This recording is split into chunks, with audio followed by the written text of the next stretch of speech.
This is JP Dellacamera from Fox Soccer, and you're watching the KickBack FC podcast.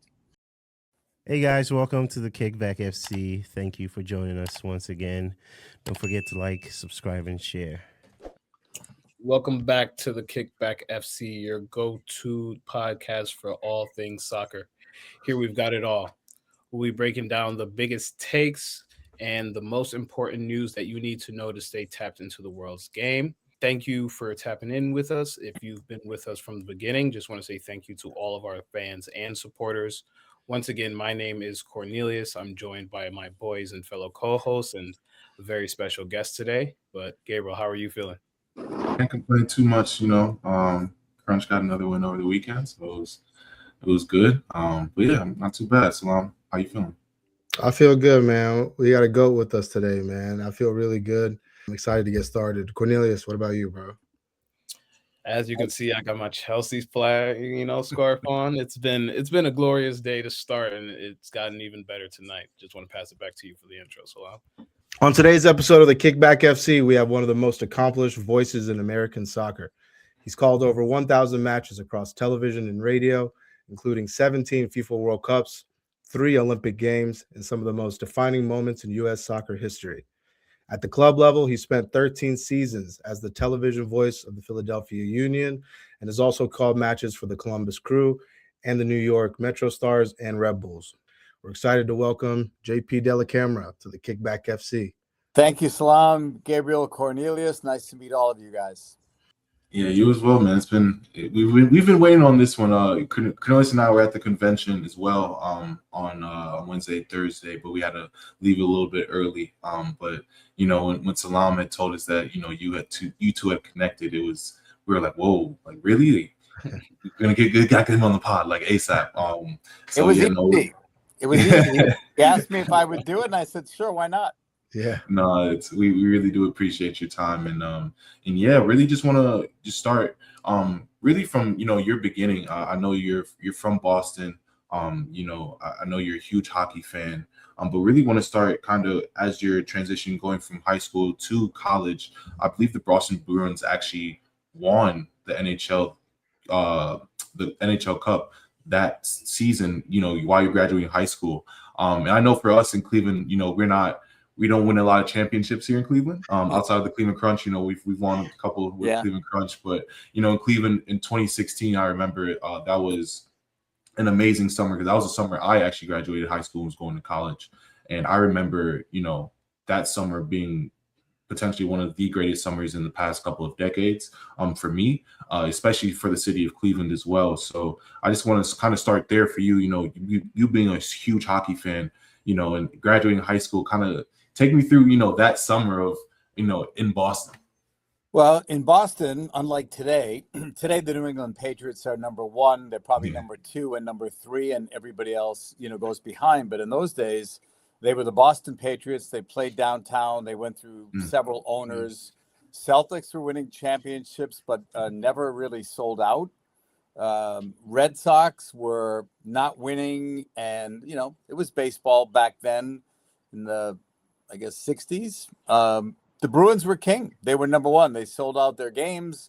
All of their games were on TV, including the late night games from Los Angeles at the time. And I want to say maybe trying to think if Oakland was in there for 1 year, maybe in the NHL. But they had West Coast games, and they were always carried live in Boston. And so you couldn't grow up in Boston without being a hockey fan. The soccer stuff came later, but my dream was to be an NHL announcer. And long story short, after probably 10 years riding buses in the minor leagues, I switched to indoor soccer, did some hockey freelance. And then when I was not looking for a job kind of fell in my lap.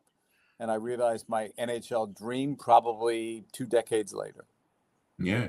Yeah. What really drew you to broadcasting? So I know you started, obviously, you said you wanted to do NHL.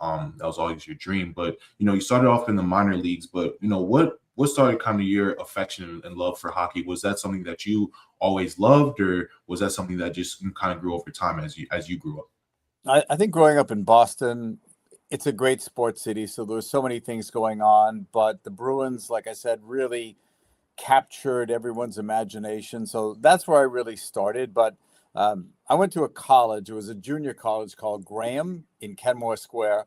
It was a great school for 2 years. They let us have our own shows. We did our own remotes.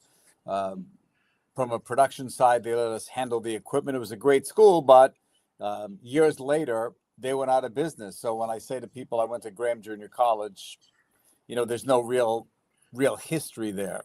But when I went there, my thought was to be either a sportscaster or a disc jockey because I loved music.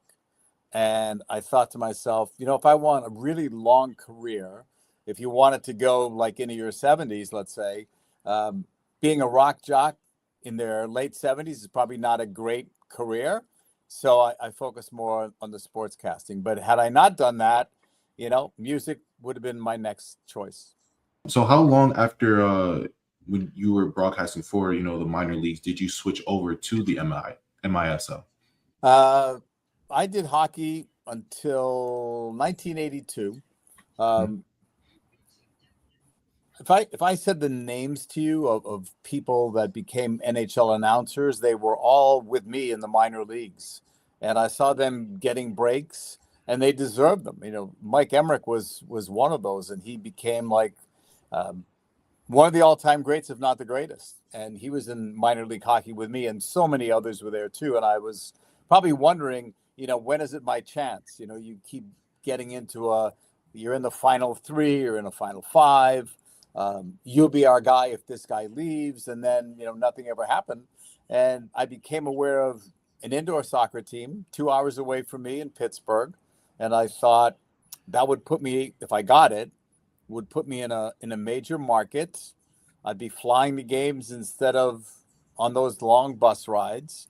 The money theoretically, would be better, and I'd have a chance to go higher. I never thought I would get the Pittsburgh Penguins job because Mike Lang was their guy, and Mike Lang is he just passed away recently, is one of the all-time greats. And so I never went there with the thought of doing hockey. But I always thought with indoor soccer, it was like hockey on grass. And so some of the stuff was the same. The power play, the penalty kill, changing on the fly, setting up, breaking out of your zone. So it was such an easy transition to go to indoor. Didn't take me long at all. And I was in Pittsburgh for 4 years, and then they went out, and then I went to St. Louis. And from there, I started more, still with the indoor, but got my first break for Bud Sports in St. Louis. They had the rights to the 1986 World Cup. And because somebody had left that position before me, I was in the right place at the right time. And that was my first World Cup, 86. I know we're gonna get into the World Cup for sure, because you have so many legendary quotes and moments in World Cup. But definitely just want to touch on indoor just a little bit, just currently, because I know before we started recording, we were talking about the Cleveland Crunch and just indoor in general. Kind of just take me through the landscape of indoor during that time, because currently being in it now, I understand the landscape. Of course, you're part of the organization, the MASL. I'm in the MLS. So just kind of take me through, the landscape of indoor during that time when you first joined, and how you've seen, kind of the ups and downs throughout the years. Kind of leading into current day.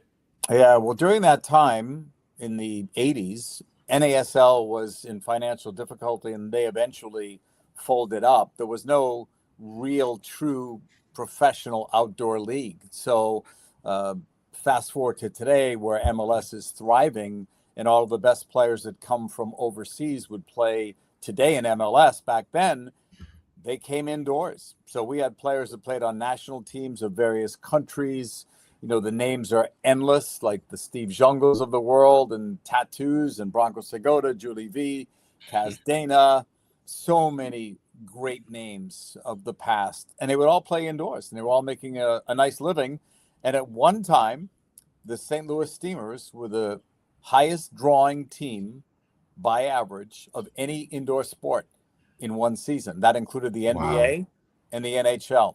second that one year was Edmonton when Gretzky was playing. But in those days, St. Louis, sellout crowds.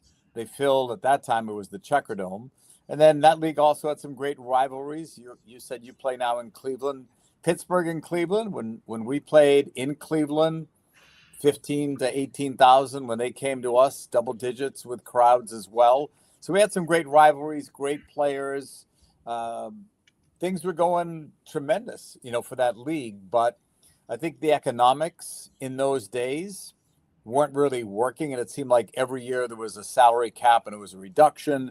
And they weren't making money in the television game. Like if this was today and you had that product, that caliber of player, those buildings, those owners, with today's streaming platforms and other television options, they probably would have gotten a nice rights fee back then and maybe could have sustained themselves. But MLS didn't come along until much later. And so the MISL had a very good run.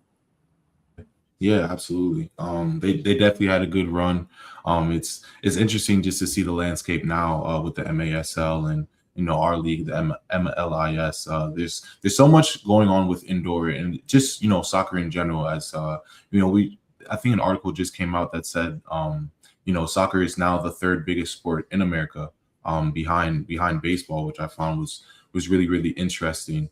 And kind of just before I kind of just kick it to Cornelius really quickly, I just want to kind of just get your take on just the landscape of how the game has grown overall. Just because you started in indoor and then obviously you moved to outdoor, but still work in the indoor space now. So I would just love to get your perspective on how you've seen the game grow, indoor and outdoor, and just in general in America. Because 30 years ago, 40 years ago, soccer, I'd say in America was not. Yeah. Really wasn't the biggest sport. It really wasn't a mainstay or main attraction. I think the biggest change or changes all started with Caligari with that goal in 1989 in Trinidad, because that qualified the U.S. for the World Cup, which they hadn't qualified for since 1950. So that was a very long drought for them. So they qualified for 90, and that set the stage for everything. FIFA was in on discussions that, if the U.S. was given the 1994 World Cup, one of the things was, start a professional league. I don't think anyone in those days would have even guessed that MLS could get to like a 30-team level and that franchises would go for 500 million and that great players like Lionel Messi would end up here at some point. I mean, Messi would never have played here in 96. Neither would Beckham, neither would Henry in 96, or Zlatan for that matter. I'm thinking of all the great names that have played in MLS, but these guys all came later and helped the league get to where they are now. And you also think about, besides MLS, you have USL and different levels of USL, right? From Championship to League One, League Two, and now they want to start their own first division a couple years, I guess, after the World Cup. You have other leagues below them. You have the NWSL that started, and now another women's league, the Super League, started after that. So we have so much soccer now in this country. Years ago, I cringe when people say today, we're not a soccer nation. Yes, we are, and we should be proud of that. Back in the 80s, no, we were not a soccer nation. But now, you look at all of the sports, or all of the soccer that we cover, all of the leagues that we support, and the fact that you can watch more games in this country from England than if you lived in England. This is truly a soccer nation. So Absolutely. we have come a long way. There's still a long way to go. And this World Cup that's coming up in 2026 will blow away all the numbers that you saw from the last time this country hosted a men's World Cup in 94. And in the women's side as well in 1999, where they shattered records for everything from attendance to sponsorship to TV ratings.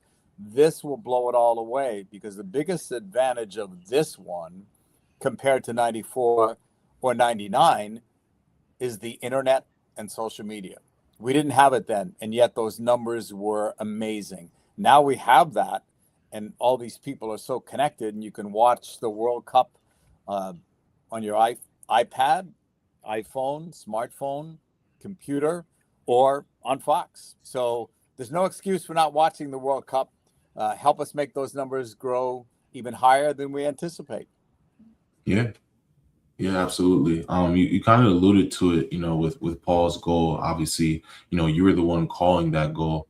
Sent the U.S. to its first World Cup in 40 years, which is, that was an amazing moment. I wish, I wish I was watching that game and on listening to you call it. But, what really stood out to you in that moment? Obviously, you were working, so you were calling in, and you had to, be there in a work sense, but obviously, you probably felt very passionate about it as well in that moment, and it probably meant a lot for you as well. So, kind of take me through that moment as you're calling it.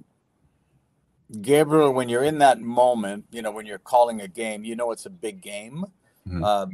You really don't know how big it is at that time. You're just in the moment. It's big, but you don't know how big, right?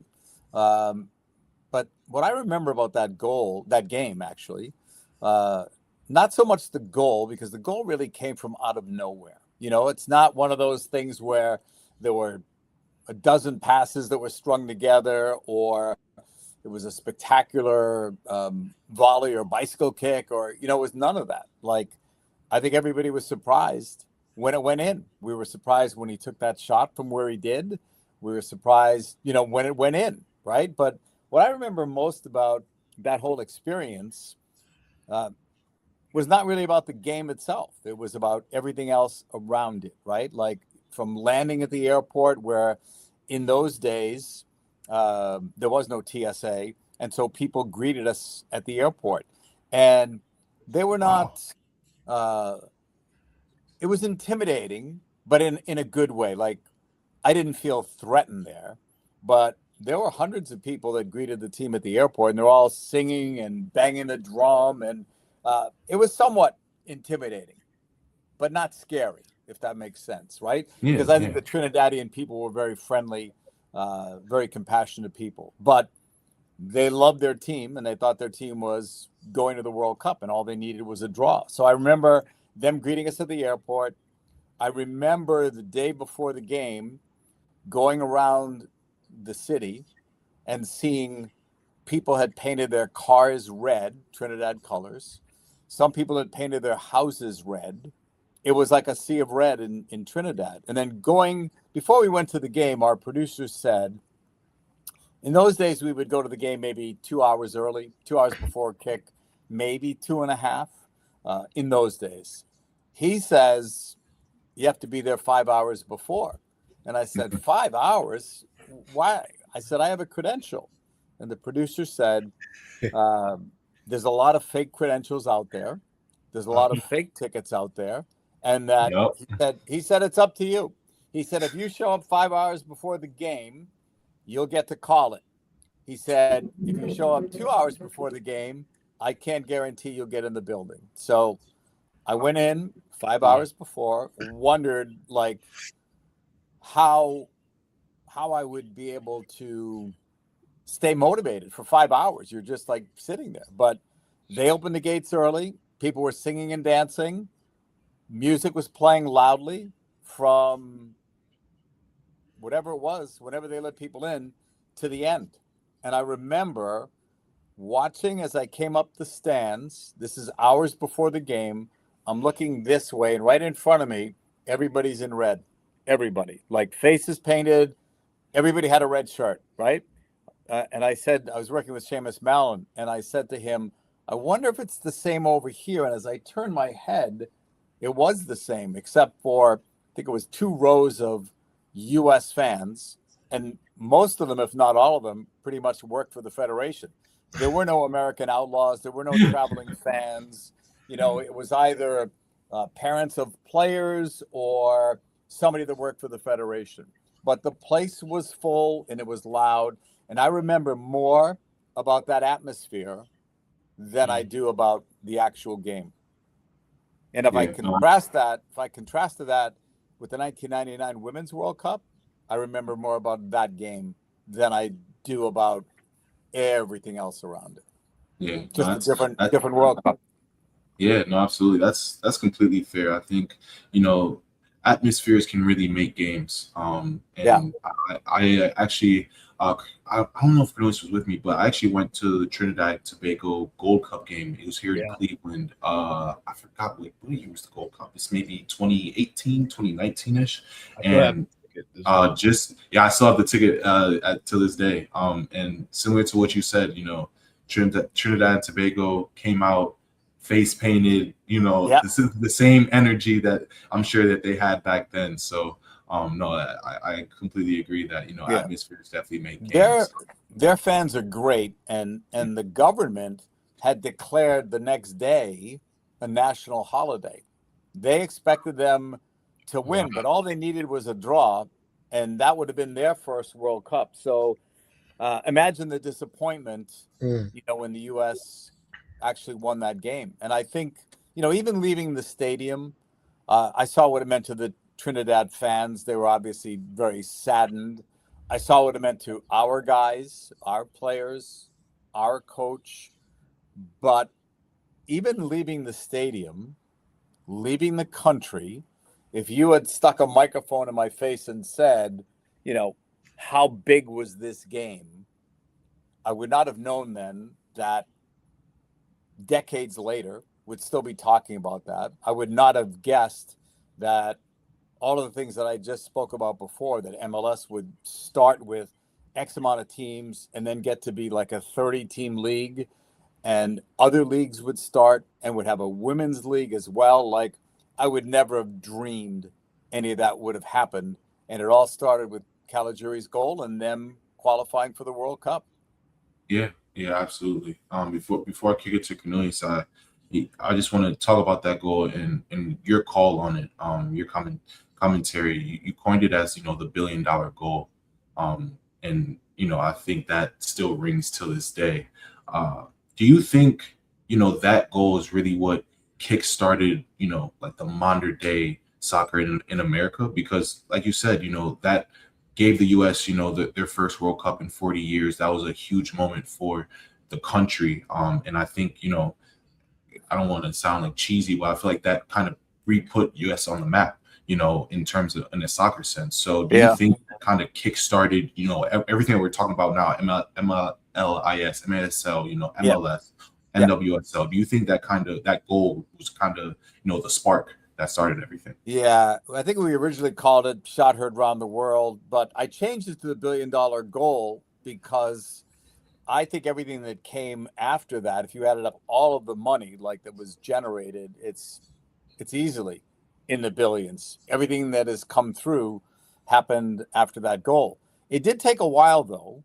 I mean, it's not like that goal kickstarted it. I guess pun intended, kickstarted it, but at the 1990 World Cup, there were not many games that were televised. You know what I mean? Like 1994 was the first time we had a World Cup where all the games were televised live. So in 1990, I want to say, I had to Google it the other day, and I still, even with AI, am not sure how many games we actually did, but it was with Turner Sports, and there was another network that televised like a handful of games. So America didn't catch on in 90. More people were on the bandwagon in 90, but the real jump start, 1994 World Cup, because every seat was sold. TV ratings were smashed, game to game. US, did well, captured the nation. Network television covered it as well. And there was hope of Major League Soccer becoming a reality. So 94 was when you really started to see what was clicking, but it still started with Caligiuri's goal, right? Because the U.S. was going to end up hosting the World Cup anyway. I mean, I can't remember. They had already been given the bid, so they were already going to host it, right? But 1990 got everybody's feet wet, including the players, because in 1990, I remember, I don't think Bob Gansler got enough credit for the job that he did. He took a young team there. He was criticized for it, too. My broadcast partner was Rick Davis, who most people back then thought was going to make the team. But he didn't take Ricky on the team. Instead, he brought these young guys, Miola, Harks, Ramos, Ronaldo, Balboa. I hate saying names because then you forget one, but I mean, they were kids. They were college kids. And all those guys became part of the nucleus for 1994. So you gave them a taste of what the World Cup was like.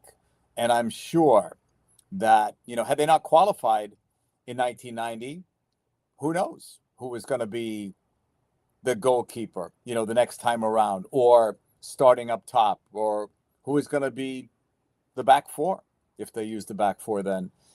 Who is going to be the coach? Like, who knows what would have happened in that situation. But I've always felt that Gansler didn't get enough credit for it. He knew going there with a young team that, while I think all coaches believe they're going to win, I think realistically, we didn't think we were going to go far in that World Cup, and we didn't. No, that's a great segue because, you've called a lot of World Cups on both the men's and the women's side. And I kind of want to speed up to the 1999 Women's World Cup final because, one of the most iconic moments in sports is, that night at the Rose Bowl. So what was, the overall feeling within the US going into that time? Because, I was born in 1995. So, my first World Cups that I remember weren't until a few years later. But what was the overall general feeling within the United States and going into that 99 Women's World Cup? Was the US expected to win? Like, who were the top dogs at that point in time? I think a lot of people expected USA, China, Norway was our rival back then. Brazil was coming on the scene. Germany was good. I mean, there were contenders there. But I think, when it started, I'm not sure how many people remember this, but the thought when we had the Women's World Cup was playing in the smaller stadiums, whether it was high school, college. There wasn't talk of the bigger stadiums. And someone came up with that idea, and it turned out to be correct, that Americans are big game fans. And if you have a big event, whether it's World Cup or Olympics, they will come. And so the decision was made to play in the bigger stadiums, and they never looked back after that. And someone asked me before it started, what would be success for the U.S. team? And I said, getting to the final would be a success. They don't have to win it, but they have to get to the final. When we got to the final, the same person said to me, "What do you think now?" And I said, they have to win it. I think it's still a success if they lose to China, but I may not have been in the majority at that point. I think at that point, these women had captured the nation. I think their fan base expected them to win and would have been crushed had they lost. To me, being very objective, if you get to the final, it's a crapshoot. Two great teams, and that final was great. The score was not great, obviously. It was obviously not a high-scoring game. We have to go to penalty kicks to determine a winner. But I described that game as like a prize fight in boxing. And I'm not a boxing fan, but it was like U.S. would throw a punch and China would answer with a punch. Punch here, counter punch here. If somebody gets knocked down, the other gets back up and starts throwing. It was that kind of a game. It was a physical game. If anyone didn't believe women's soccer was physical, go back and watch that game. Michelle Akers couldn't finish that game. She gave it everything that she had, but in the heat and the fatigue and everything else that led up to that, those players were warriors. And had Christine Lilly, not cleared that ball off the line, history might be written differently today. No, yeah, it's crazy that you say that because I feel like even growing up, like I said, I was born in 95. So when I started, playing soccer as a young kid, 5, 6, 7, some of the names that were big in US soccer at that time were Brandy Chastain, Mia Hamm, like you said, if that goal line clearance doesn't happen, who knows what happens? Right. We might not make it to penalties, and we might Right. not win in that fashion. So it's really, important that we hear those stories, because I don't know, I feel like women's soccer has always been great. We've said it on our podcast multiple times. The women have always set the standard. In the US, they've won multiple times across Olympics, World Cups. And so, looking back on that goal, did you know that that was going to be the moment that kind of started this big explosion in women's soccer? Again, in the moment, I knew it was big. I knew it was big. Did I know that decades later again, we'd still be talking about it? I can't say that I did then, but as the days went by and you'd hear more people talking about it, you get a better sense of the importance of it.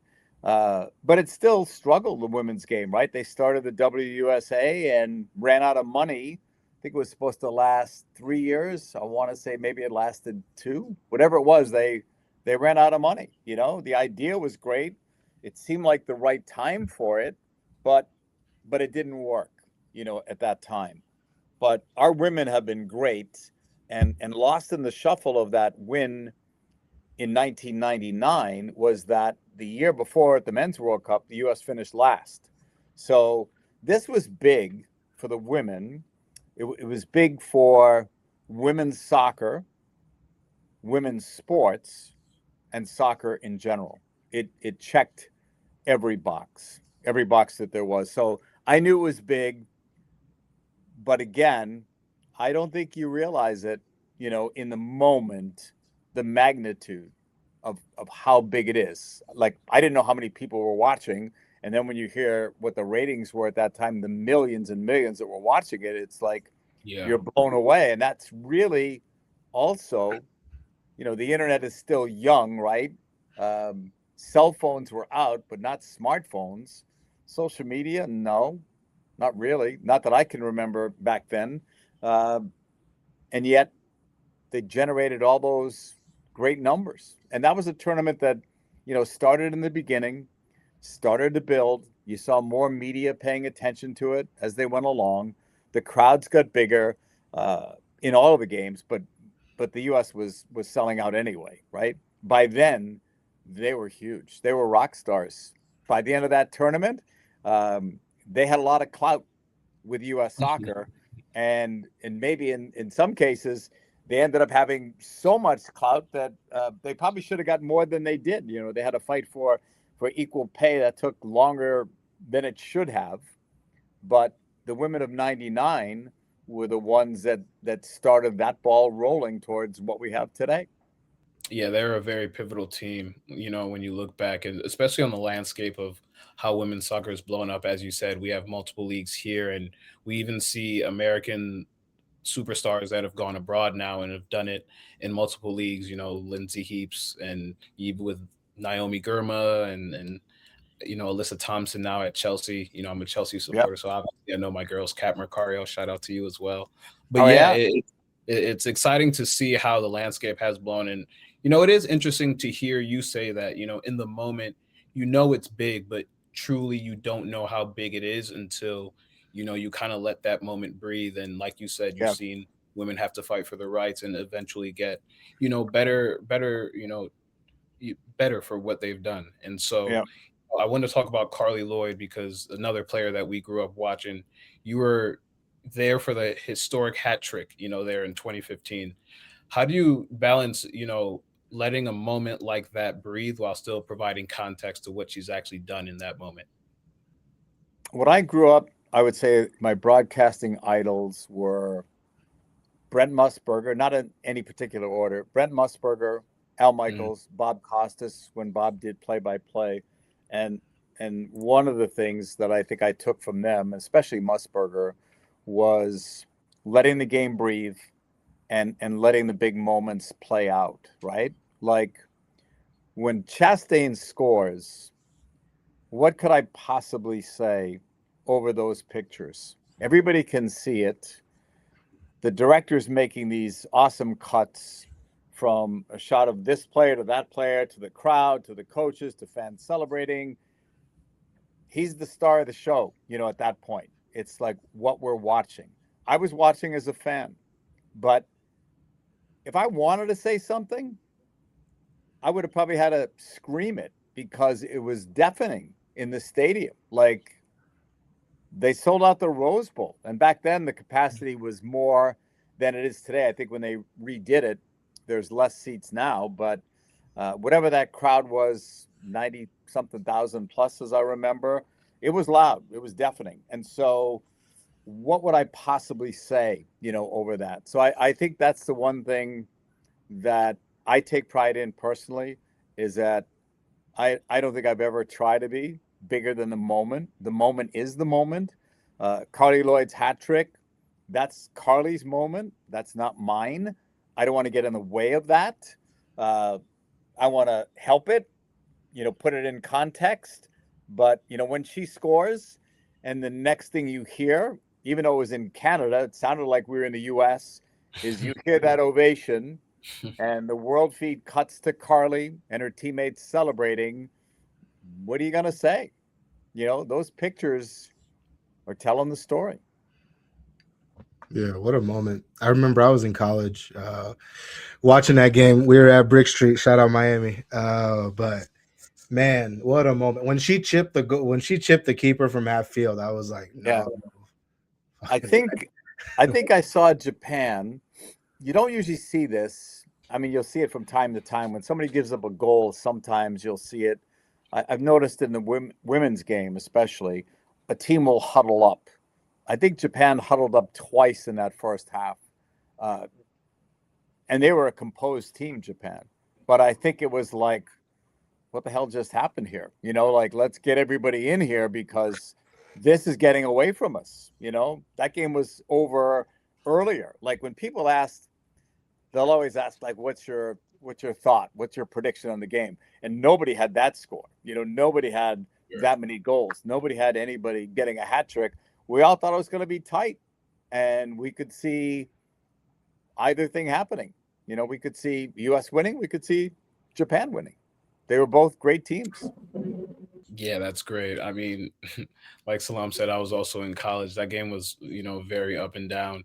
In the 2019 final against Netherlands, the U.S. is cemented in dominance at that point. How do you compare that to the 1999 team, between 2005? Or do you even compare teams when you look back at the different eras in U.S. soccer with the women?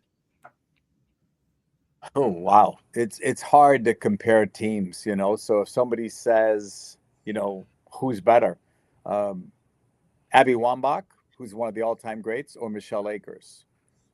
I don't know. Flip a coin. I don't know. Mia Hamm, Alex Morgan. You know what I mean? Like, we're talking about greats. So it's almost like it's your personal favorite, right? Like, I always go with the originals, right? With the OGs, right? So as great as Sidney Crosby is, as great as Ovechkin is, it's Gretzky for me. I don't know how you guys feel about it, but Michael or LeBron? Oh man, I was just Sorry. It's Michael. Sorry. The late Kobe Bryant would have been in that discussion as well. But to me, it's Michael. Is he the greatest? To me, he is. To you, maybe not. To you. Everybody has their opinion, but it's hard to compare eras, I would say. In any sport. Who's the greatest of all time in soccer? We always grew up saying it was Pele. Now the conversation is, is it Messi or Ronaldo? And it depends on who you talk to. I love them both, but push comes to shove, I'm a Messi guy. No, that's definitely a fair answer, and the right answer is LeBron over Jordan, but to each his own. I figured one of you guys would say that. Like we Gabriel alluded to 2016 earlier. Yeah, we're all from Ohio, so we there you go. It's Brown here in Ohio. No, but before I give it to Salam, something that you said earlier actually prompted this question. You said Brent Musburger was an idol. Bob Costas, he used to do the play-by-play as well. What, you're obviously a sports fan. You're pulling from all different types of sports: hockey, basketball, baseball, football.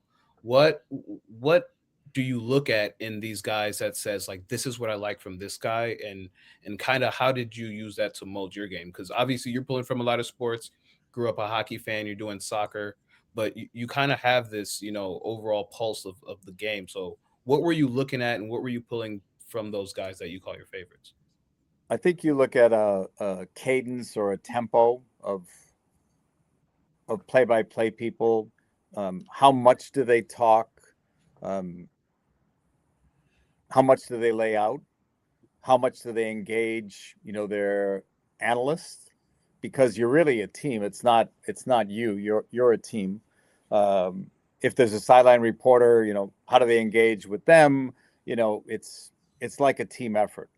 But I think you'll always grow. You should always grow anyway as a broadcaster. And so you learn various tricks. And I can't say to you that when I first started, like in the 80s, that I laid out as much as I did later. I don't remember.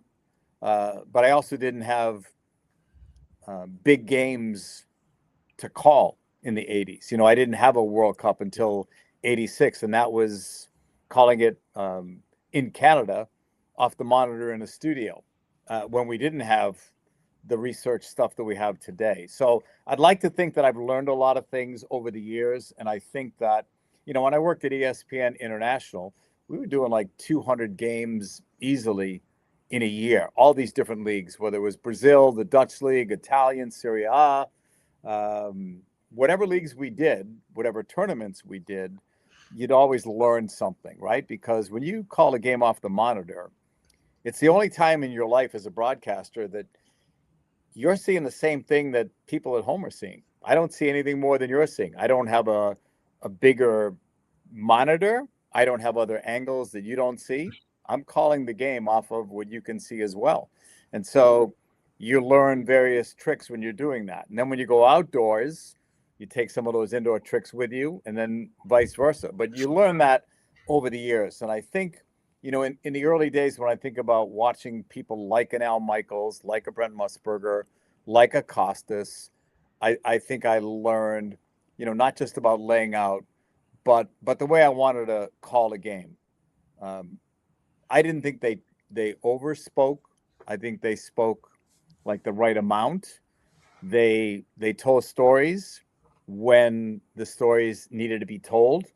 They didn't get caught in big moments because they were gabbing about something else that they didn't have to talk about then. You listen to games today and you'll hear people that have to finish a story because the puck is in the net or the ball is in the net or the touchdown pass just happened. And those guys really never did that. They didn't get beaten by the big moments. That's great insight. It was a great question. That was, yeah. I didn't know I was going to get into that much detail, but that was a great question. No, thank you for that. No, honestly, it was just, something that popped in my head because, over the conversation, you've talked about your love for sports in various areas. So, it piques my interest that, you pulled from different sports and different casters. I like that.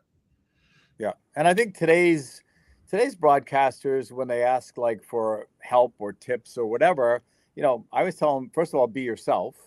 That's number one. You don't want to copy somebody. If somebody has a signature call, you obviously don't want that because everybody knows that's not your call. That's, somebody else's, and you find your way. And whoever starts out in broadcasting today, let's say at age 25, when you turn 30, if you're as good as you were at 25, but you're not better, that's not a good sign. You should still be growing. I still think, even though I've done this for such a long time, I still think I learn. I still think I learn about the game, whether it's from talking to coaches, talking to players, talking to my broadcast partners, whatever that is. I still think there's plenty for me to learn out there. I still think I can do things better than I do. And I think the time probably for me to get out is when I don't feel that way. No, that's great insight. I did want to touch on MLS real quick because you talk about learning. The MLS is definitely, we know what it is today, but you were a part of the MLS since its launch in 1996. So I'm curious, what challenges from those early years do fans kind of tend to overlook today? I think the biggest difference with MLS when it started to today, there are so many watershed moments for them, and not in any order. Again, I'd have to think about this, but one of the things that changed MLS was building their own stadiums. That's one. One of the things. Building their own training facilities was another. David Beckham coming here was another. And traveling supporters. In 1996, we didn't have the supporters groups. They weren't, and we had them in some places, but they weren't traveling.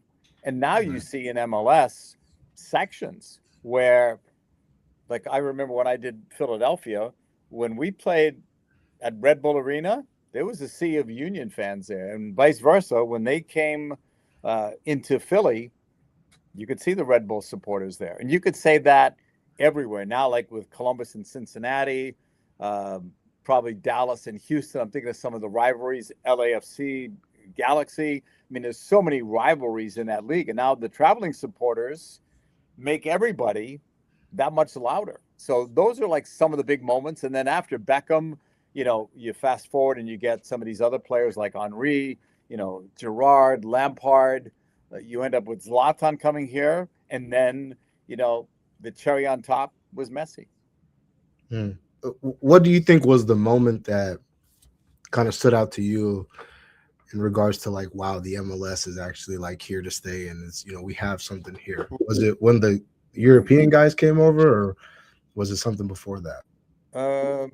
I think a big moment for MLS came, whatever year that was, when they took two teams away. They took out Tampa and Fort Lauderdale. They were close to folding, actually. Sitting in a room with owners, from what people have told me, they came close to saying that this is it. They ended up dropping two teams, getting smaller to become bigger, I guess. And shortly after that, I want to say, Beckham came. I'm trying to remember the years. But the Beckham thing, to me, was the single big moment for this league. And that's probably, if I have to think about it now, that's probably the moment to answer your question, because Beckham got more attention. He got more attention in the days before he signed and the day he signed than that league had gotten since the beginning combined. He was worldwide news, not just sports, but news everywhere. European media. And this is before he even signed. This is when the rumors were that he was coming.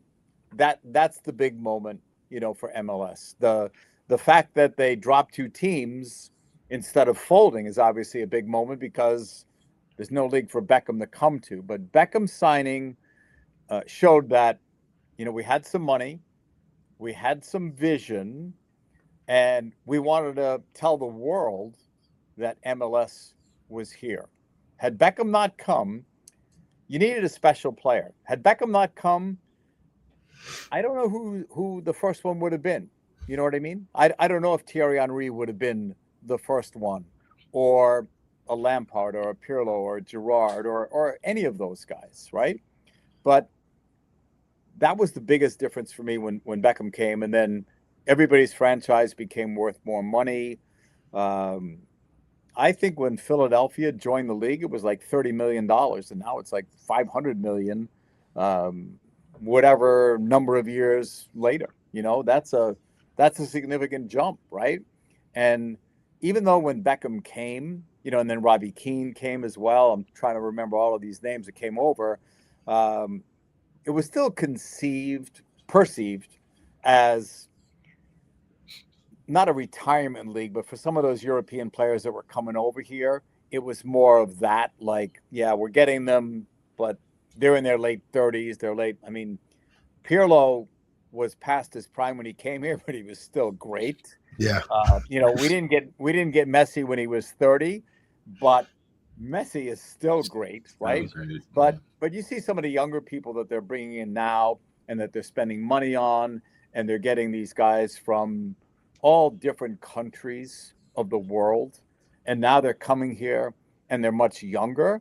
I think that's also been like a watershed moment when MLS was not just selling players overseas, but bringing some young stars here and spending big money on it. No, yeah, I agree. And it kind of serves as, a little bit of validation to see that teams in Europe, have interest in some of the players here in our league too.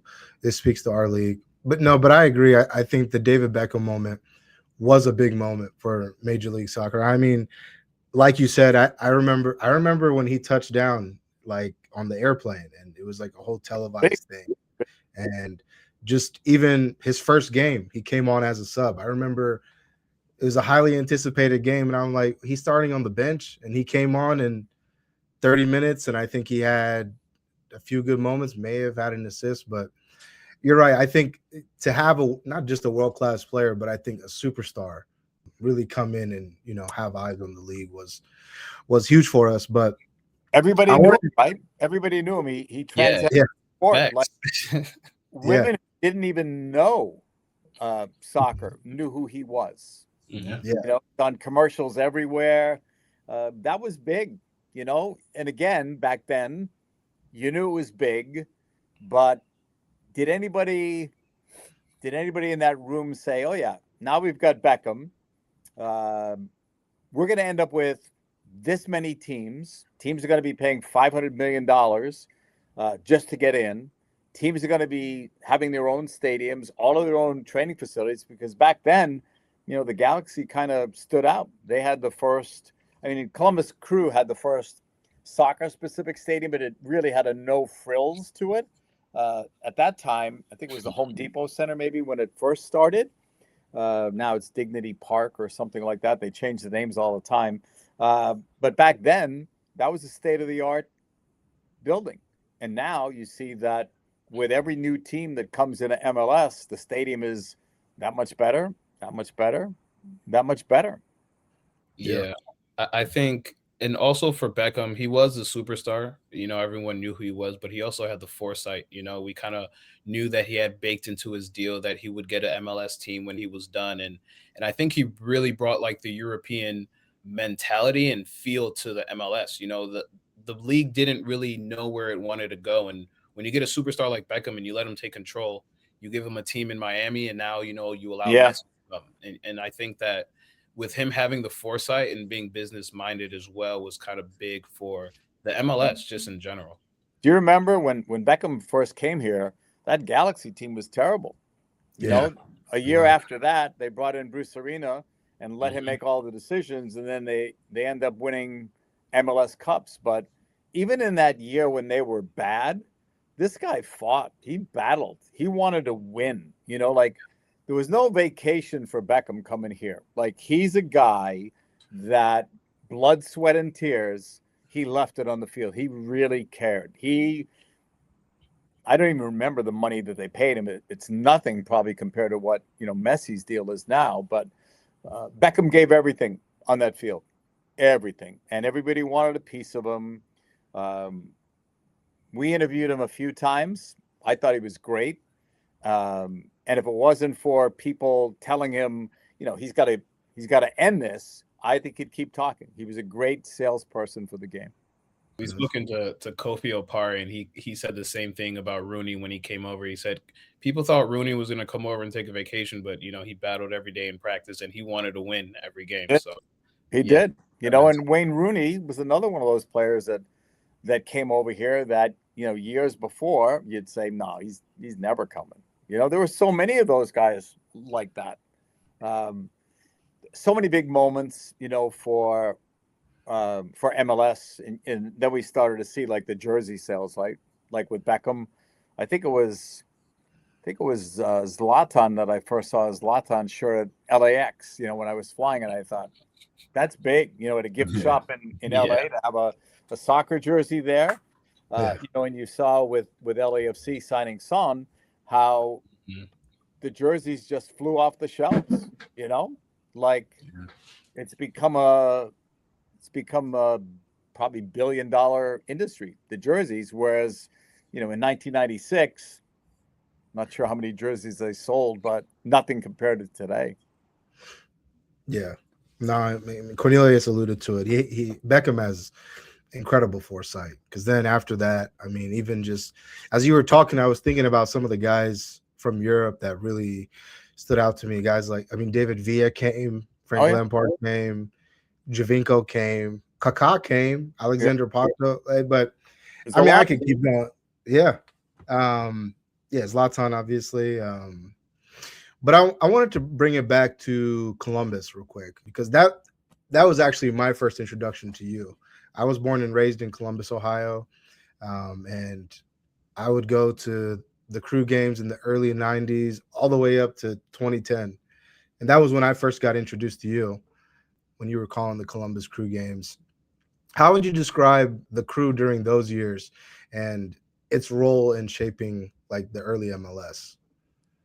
I think back in those days, like I said, they had the first soccer-specific stadium, and even though it was no frills, I love that stadium. I mean, that stadium had atmosphere with the concourse, the way it was laid out. Like I say, it was no frills, but it was a great stadium, I thought, for players, for fans, and all that. Teams there were good. They had some really good players who really cared about the game. Some good coaches, in the early days. I think, like most new teams, struggled a bit in the beginning, right? Everybody was kind of starting off the same in MLS when they all started. I can't even remember like who really the favorites were back then, but Columbus probably, was not one of them. But they ended up getting some good players later and became better. And you fast forward to today, and now look at the stadium that they're in, and they have been MLS Cup champions. So, and this is a team that, again, the fans who saved them, the Save the Crew campaign, they were gone. They were gone. That would have been a tragedy had Columbus left. And Austin's done well, but had Columbus had to go to Austin, and now there's no team in Columbus, that would have been terrible. Columbus has proven that they're a great soccer city in every step of the way. They've proven that. So kudos to them. But again, it's the passion of the fans that we talked about, not just the traveling supporters, but people in general. They saved it, and then new ownership came in, and now you've got a very successful franchise in Columbus playing in a state-of-the-art stadium. Yeah, I agree. It would have been a tragedy, definitely. They were called America's hardest working team. Yeah. And the logo that they had? Yep. I love that logo. I like the one now. I like the one now, but the one before was the OG. That was the OG. Yeah. But yeah, we recently talked to Dante Washington, and he was talking about that as well too. Just that moment when they were, I guess, at risk of, taking the team away from Columbus, and up until FC Cincinnati came. I mean, like if you were in Ohio, and you like soccer, you rocked with the Crew. Yeah. I mean, Gabriel Cornelius live in Cleveland, but they're more Crew fans than they are Cincy fans. Still got some work to do there, but it's interesting, isn't it, that Columbus has an MLS team and so does Cincinnati, but Cleveland does not. You got the crunch, man. It's all right. Yeah. No, I always thought Cleveland was going to get an outdoor team. Actually, I thought maybe even before Cincinnati. I'm going back like years ago. But the Cincinnati group came in well financed, and they've done, after a shaky start where they were changing coaches left and right, they've figured it out now. And with Chris Albright, who used to work in Philadelphia, leading that team, and Pat Noonan as the coach, they're definitely on the right path, and they've turned things around in Cincinnati. It's one of the league's better franchises. I really just wanted to kind of just speak more about, Philadelphia and your, you work very closely with the Philadelphia Union, and spent a lot of time there. Just kind of, piggybacking off of Columbus and talking about, the culture of Columbus and, the Save the Crew campaign and things of that sort. What really stood out to you about, Philadelphia's culture and, their supporter base when they, came onto the scene in the MLS? I worked for Philadelphia for 13 years for the Union, until the Apple deal when they took away the regional television part of it, and all great memories of Philadelphia, from ownership of Jay Sugarman and his partners to Tim McDermott, who's now running the team, to coaches, players. I was treated like a king there. Loved that experience. Loved it very much for 13 years. Saw them win a Supporters Shield. Now they've won another one. But when I was there, saw them win a Supporters Shield. Saw them lose in that MLS Cup final. And again, how big was that game? Living in that moment, I thought, this is a great game. But after that game was over, I heard people say that day and the next day, this might have been the greatest MLS Cup final in history. And I thought, they're right. But I didn't think of that, during the game. Never crossed my mind. I knew this was a great one, but I never thought to say this might be, because I didn't know if maybe I was biased, and when you're in that moment, you can't think of the whatever number it was of MLS Cups that preceded it. But that might have been the greatest MLS Cup final. I was calling it on radio with Danny Higginbottom. Fox had the game actually on that day. But that was an amazing game. I felt gutted for the team because I knew how much it meant to them. And to me, they should have won, If Gareth Bale didn't do what he did, they're winning the game, But that's the way it goes. But nothing but great things to say about the Philadelphia Union. I think that in the early days of the Union, people would say things like, they don't spend money, they don't do this, they don't do that. And then teams started copying what the Union did because the Union became a real model for this league. Not that they didn't spend money. They spent money, but they spent it wisely. Nobody spent more on their academy than the Union. Nobody has done the business like the Union in terms of transferring players. Agreed. And then when they did spend money, they struck it rich with players that nobody heard of. With all due respect, nobody in this country knew who Kai Wagner was. And to me, he's the best left back that ever played in this league. Nobody knew who Daniel Gazdag was. Nobody knew who some of these other players that they brought over that became successful were. And they spent money on these guys, but they spent them wisely.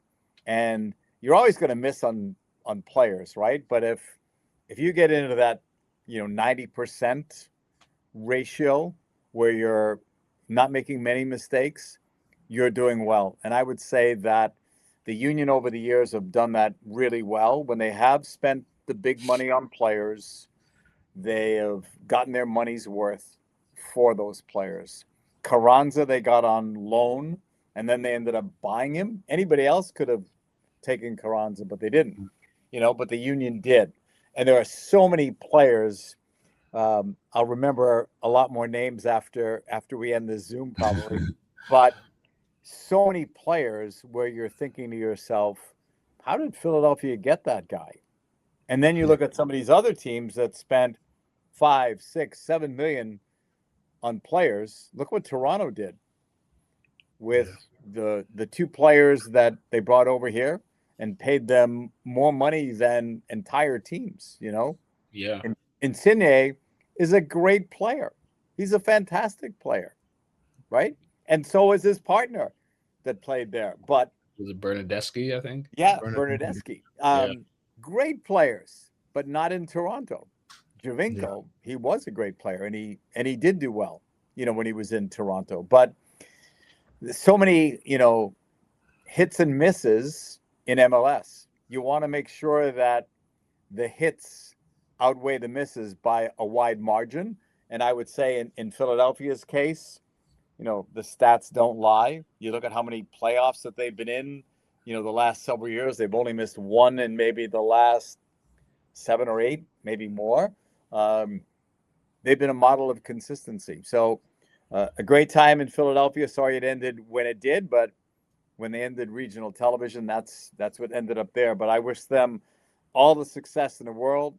I thought they were going to win MLS Cup this year, but they didn't. So maybe this is the year. Yeah. Yeah, absolutely. Just want to pivot a little bit to, current time and a little bit of current day. We spoke about a little bit earlier, but you became the president of communications for the Major Arena Soccer League, the MASL. After, quite a bit of time, away from the indoor game, I'm sure you still kept up and watched when you could, but, after quite a bit of time away, what drew you back to the MASL, and how has that time been for you since you've been there? I've always loved the indoor game. I mean, it's a different game, obviously, than outdoor. I think people that don't like outdoor soccer, I don't understand that, to me, because outdoor soccer is fantastic, especially at the highest levels. But how can you not like indoor soccer? Because the people that don't like outdoor soccer don't like it because it's, in some cases, low scoring. The ball's not moving as fast as they want. It's always out of play. It's this, it's that. It's a scoreless game. Whatever that is, you don't have that in indoor. There are no scoreless draws, in indoor soccer. The ball's flying everywhere, and you guys know, you've played it, you've watched it. X amount of shots per game, X amount of goals per game. Some of the games end up going into overtime. No lead is safe. I wouldn't turn off an MASL game or any indoor game in the final quarter, even if a team is up by 4 goals, where in soccer, in the last portion of a game, if somebody's up by 4 goals, they're not losing that, right? In the NHL, you could probably count on one hand how many 4-goal leads going into a third period are blown. It doesn't happen. But in indoor soccer, I think you have to watch it right to the very end, right? It's the ball's bouncing around like on a ping pong table, but at a very high rate of speed. And I think that, when we came back, Shep Messing is the chairman. He's one of the all-time greats of indoor and outdoor soccer. From his days with the Cosmos, and Keith Tozer is our commissioner. We all looked at this as a challenge. We all still love the indoor game, and we looked at it as a challenge. But I think Keith watched more indoor soccer than Shep and I did over the last maybe 10 years. So Keith might have a different answer on this, but I was most impressed with the quality of play on the field. I didn't know the players when we first took over, so because I didn't know them, I didn't know what the skill level was like. And that's the thing that impressed me the most. These guys can play. I mean, they're at a high level. And while it's not like, the old days of the Jungles and the Tattoos and the Prekis and the Terlecki's and all these other guys, these guys are talented. And I'm sure it is in your league too. When you're watching guys zipping by you and scoring 4 goals in a game or 5 goals in a game. We just had that in our league the other day with a player. And so that's the thing that impressed me the most about this league is our players, their talent level, and the way they battle in each game. And so I've always loved indoor.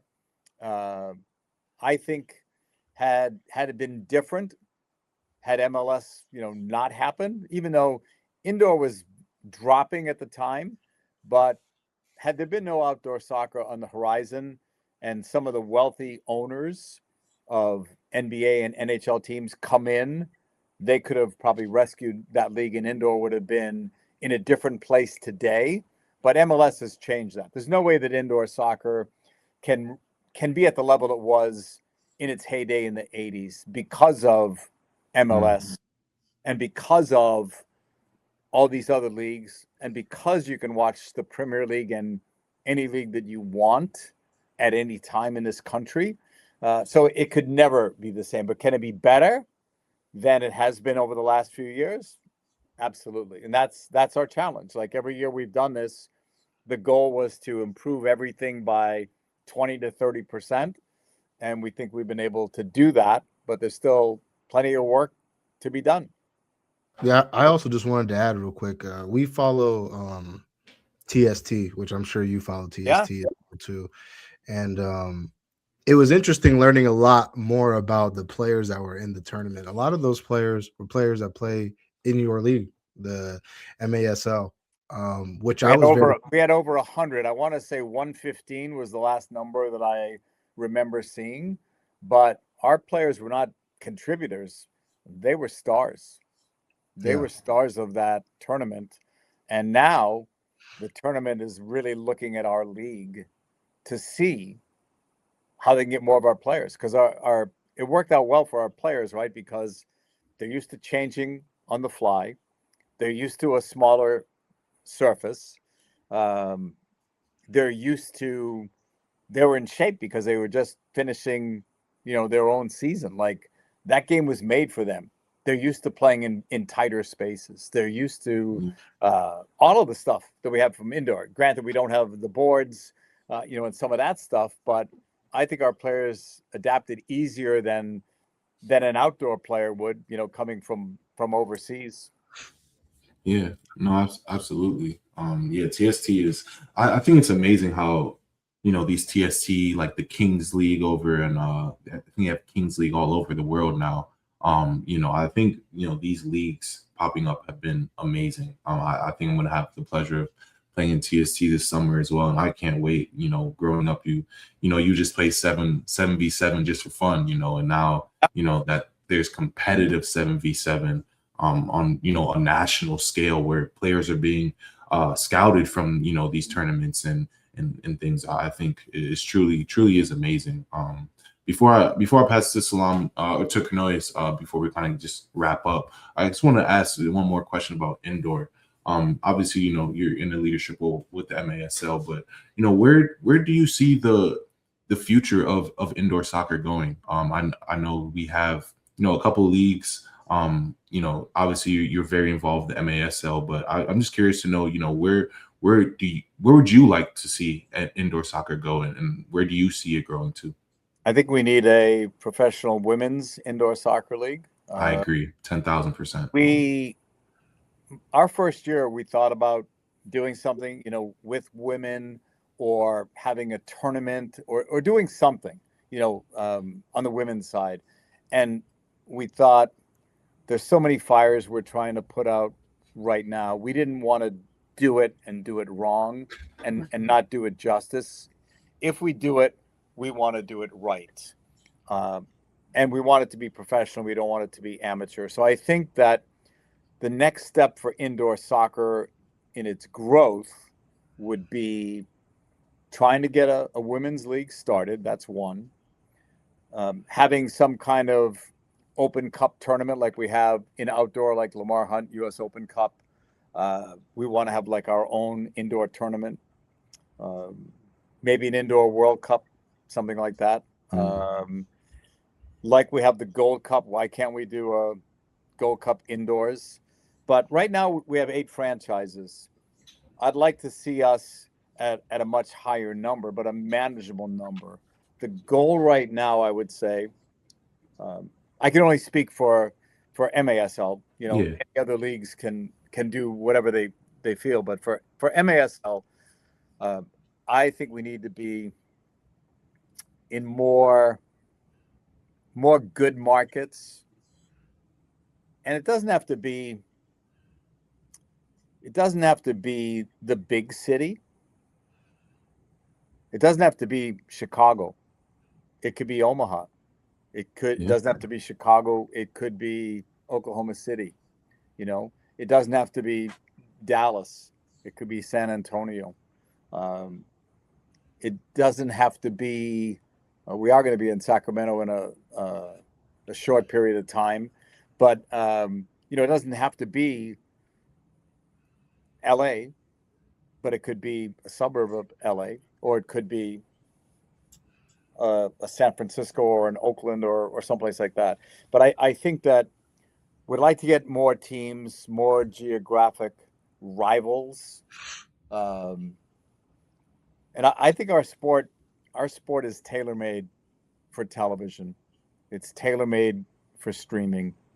So I think we need to get more eyeballs on it. When we first took over, we were exclusively on Twitch, and now we counted the other day, we have been on or are currently on 10 different streaming partners. And that's a lot. That's the most that we've ever done. And so, Galazzo has done some games for us, and that's been a great relationship for us. Fox Sports recently did some games with us, FS2, and then 5 on Fox Soccer Plus. I saw you're on Prime Video as well. I saw Prime Video. I saw the Soccer's. I forgot. There just the other night, maybe a couple of days ago, I saw the Soccer's on Prime Video, which is amazing. Yeah, it's not Prime that's doing it, but it's one of those streaming networks that's on Prime. On Prime. Okay, perfect. But there's so many of them that if I start naming them, I'm gonna miss somebody for sure. But like, we're on Victory Plus, we're on a platform called Silver out on the West Coast. There's a bunch of them right now. And as our product gets better, as our productions get better, then I think we can sell that to somebody. Because I think, like I said, our players are great. The sport is great. I think we need to shorten the game a little bit. It's 4 15-minute quarters, so it's 60 minutes. I think networks would rather a 2-hour game than a 2.5-hour game. So we're open. We're an open book to networks. We would listen if somebody said to us, "Here's X amount of dollars, but would like you to play this many games instead of this many games, or would like you to consider this, or would like you to consider that, or change the start of your season or the end date of the season, or can we tweak this rule?" We're open. We'll listen, because it's all about the growth of the game. But we're not going to change things just to change things. We like our game the way it is. Nothing wrong with our game. We think it's a 2.5-hour commercial for our league, but we need to make it better, because I think more people are watching our streams than are going to the games. So what's going to make the three of you go to one of our games if you lived in that market? What is it going to take? Would it be somebody giving you a free ticket? Would it be a friend of yours that's going to the game? Or would it be you sitting at home and just turning the dial, and you stumble across an indoor game and you think, that's pretty good? And that's here, that's downtown. So I think if we make our streams better, eyeballs will increase, and at some point somebody will pay us. I agree. I hope, anyway.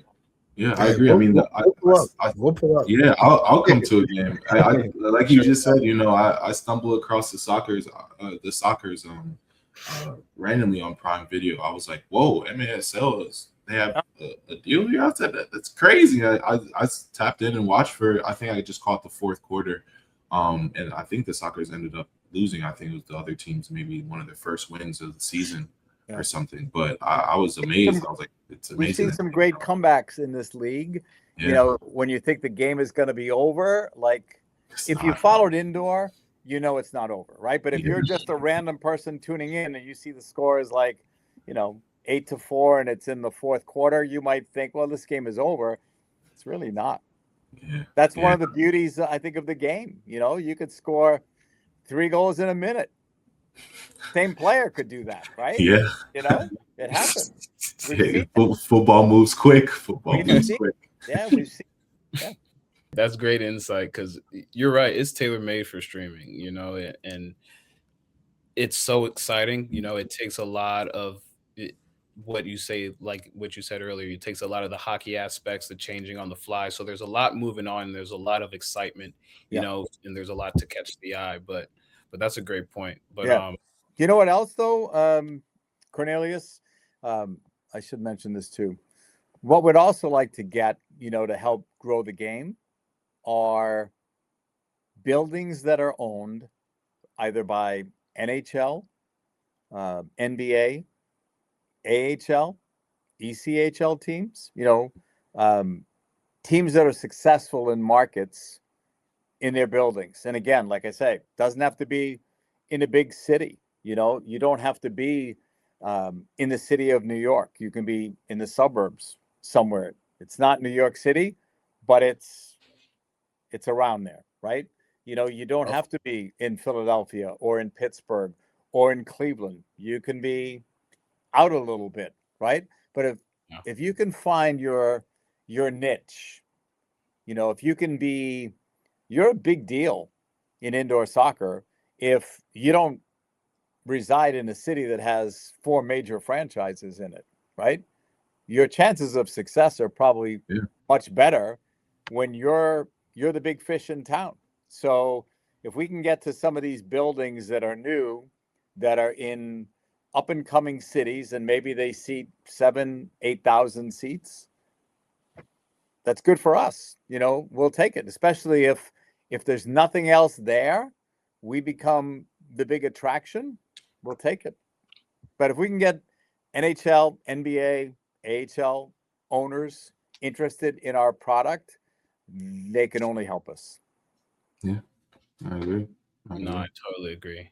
And that's, a great way to bring it all back because, after a long career, you've covered men's and women's World Cup finals. You've done Champions League. You've also done NHL. In 2018, you were awarded the Colin Jose Media Award, which honors, columnists, broadcasters, media journalists, those that cover soccer within the United States. So, when you look back at your career and you sit back and you look at all that you've done, what really stood out to you that day, when you're standing up there and accepting your award and you look back and you see how soccer has grown, what really stands out from, that recognition of that award?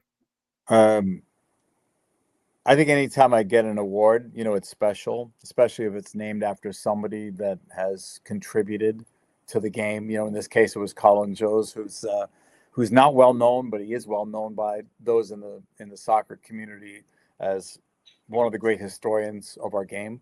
I think it always means more. It's like you'll always hear players say, "This award means more to me because it was voted on by the players." Actors, actresses will say, "This means more because my peers." So I think when I get any kind of recognition by my peers, that's always special because at the end of the day, they're the ones that judge you.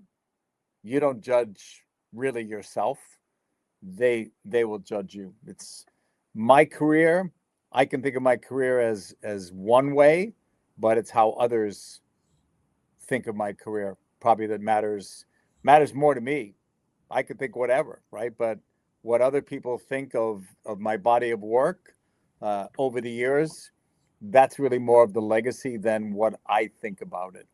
So yeah, that is a bar. To close it out, I just had just a couple rapid fire questions. I don't do good with rapid fire, but I'm willing to try it.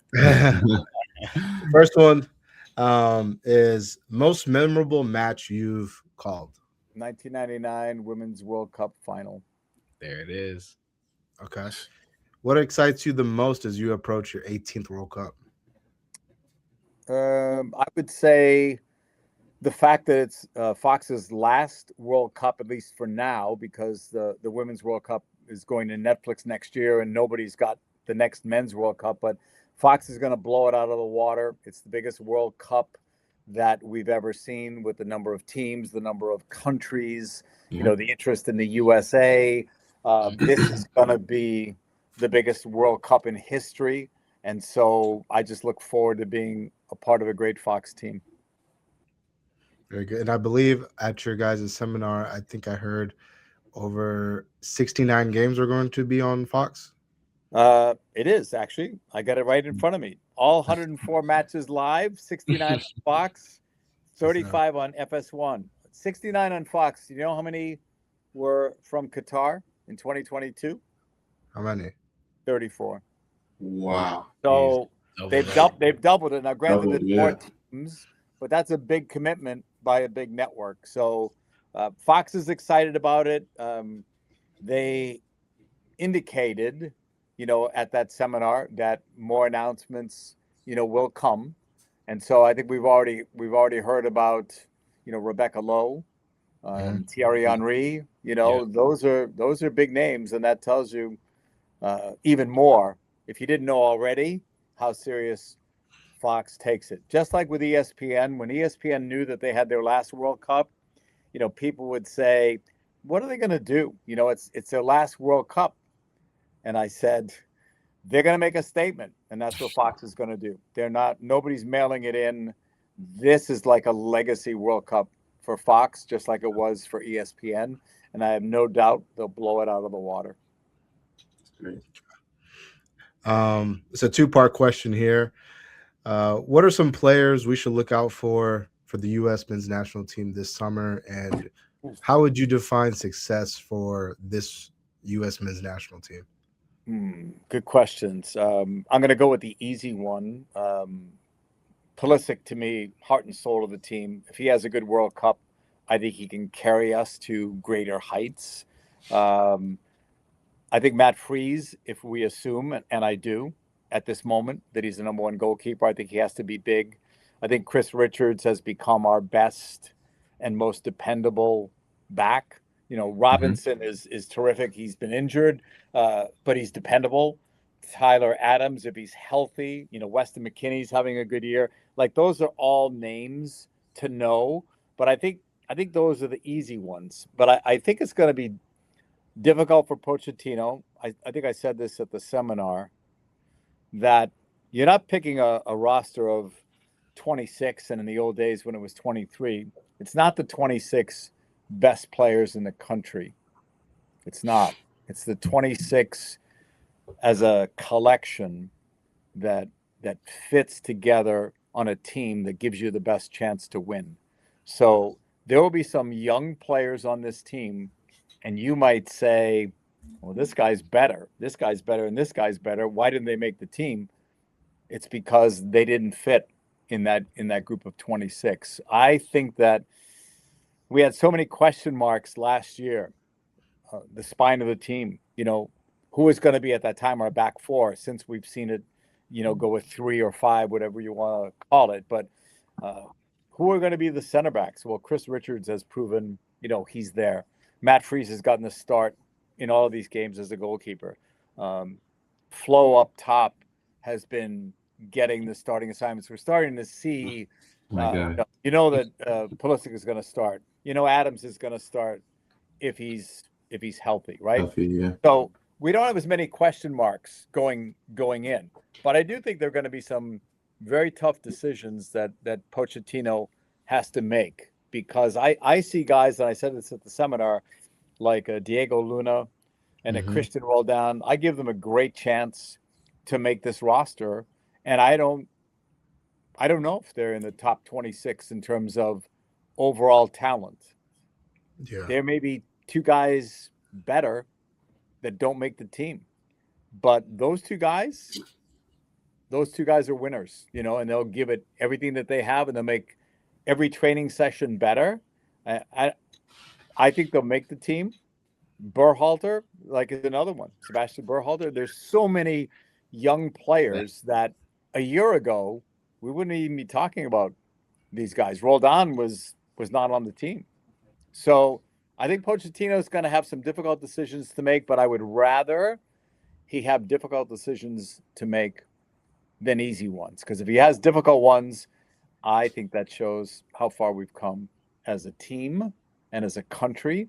And my goal for them, we don't know who the 4th team is in their group, but to me, yes, they're better than Paraguay. Yes, they're better than Australia.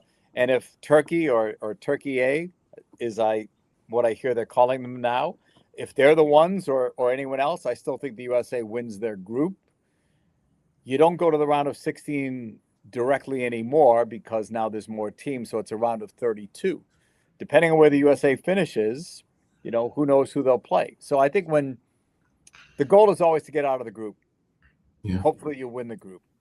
But when you go into that next game, I didn't have any belief that the U.S. was going to beat the Netherlands in 2022.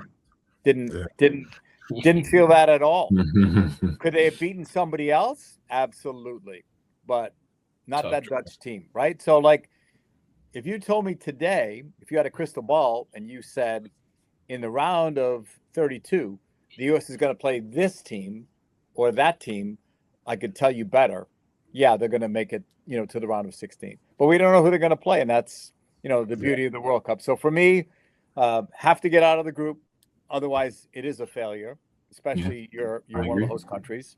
You don't have to win the group, but I'd like to see us win the group. And then it really depends, right? It really depends on who you play next. What if you finish low and you end up playing a team that is that much superior than you? I mean, granted, anything can happen. It's a one game, but like I said, you want to have that belief. And I never thought the U.S. would beat Netherlands in Qatar in that game. Never thought it. I wanted it, but I never thought that was going to happen. Yeah, that was tough. We were all optimistic. Well, some of us were optimistic. We saw them get matched up with them. But no, it's interesting because you said, hindsight is 2020, right? But when Pulisic and a lot of the European guys didn't make it to the Gold Cup last year, I think it was a blessing in disguise because, now, like you said, Diego Luna really made a name for himself. Guy like Chris Richards, like you said, we all knew he was good. He plays for Crystal Palace, contributes, but really, gave me confidence of like, wow, this is our center back. So same with Berhalter, but we're excited to watch the U.S. men's national team. We're excited to watch it on Fox. We're excited to have you there, with us, or we'll be there with you. My last question to you, man, as we wrap up, JP, is if you were to give any advice to any aspiring commentators, what would it be? Any advice? I would watch as many games as you possibly could. I would study, focus on commentators that you particularly like. Take what you think is good from them, and don't take what might not work for you. It may not be a bad thing, but it just may not work for you. You have to be true to yourself. But the more you study for this, the better you'll be. And the more experience that you can get. And sometimes it's hard to get that experience. Somebody's not giving you a chance. But in this day and age where everybody and their brother is streaming, every college, whether it's Division 1, 2, 3, men's, women's, doesn't matter. Like, there's so many things that a young person can do today. They may not make money right away, but you do need a demo tape to get somebody's attention at a higher level, right? So study, network, reach out to people that are in the business. I think you'll find that a lot of people that are in this business, myself included, have been given breaks. People gave me advice. People helped me in my career, and you pay it forward. And so I hear a lot of people tell me about some of my colleagues, how good they've been to them. And that's nice to hear that we are trying to help that next generation, right? Yeah. Might be you guys, might be somebody else, but it's going to be somebody else, at some point. So study for it. And if you do have that dream, try not to give up on it.